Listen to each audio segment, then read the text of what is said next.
ఒక గ్రామంలో రామయ్య అనే రైతు ఉండేవాడు. అతడు మంచి మనసున్నవాడు, కష్టపడేవాడు, అయినప్పటికీ ఎంతో తెలివిగలవాడు కూడా. అతను దగ్గర భూమి తక్కువైనా సంతృప్తిగా జీవించేవాడు.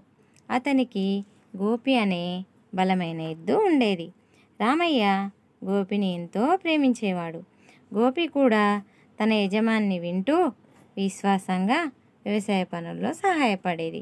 ఒకరోజు రామయ్య పొలంలో పనిచేస్తున్నాడు. ఆ సమయంలో గ్రామంలో ఒక కిరాతక దొంగ వచ్చినాడు. అతను గోపిని చూసి ఆశపడ్డాడు. ఈ ఎద్దు బలంగా ఉంది, దీన్ని పట్టుకొని అమ్మేస్తే మంచి డబ్బు వస్తుంది అనుకున్నాడు. ఆ రాత్రి రామయ్య ఇంటికి వెళ్ళాక దొంగ వచ్చి గోపిని ఊరి చివరికి తీసుకెళ్ళాడు. కానీ ఆ సమయంలో గోపి అరుస్తూ రామయ్యను హెచ్చరించేందుకు ప్రయత్నించింది.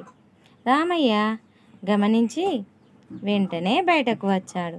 కానీ దొంగ ముందే వెళ్ళిపోయాడు. రామయ్య ఎంతో బాధపడ్డాడు.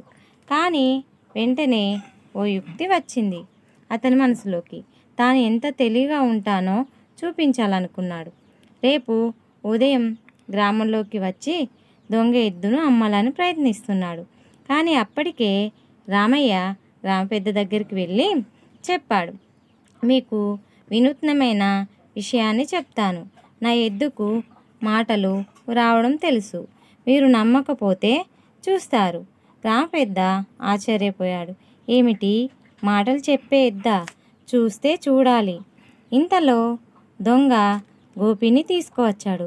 రామయ్య అక్కడికి వచ్చి గోపిని చూస్తూ అర్థవంతంగా ఇలా అన్నాడు, ఓ గోపి, నిన్ను ఎవరు దొంగలించలేదా?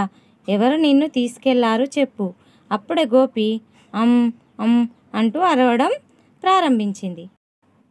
రామయ్య తిరిగి గోపిని పొందాడు.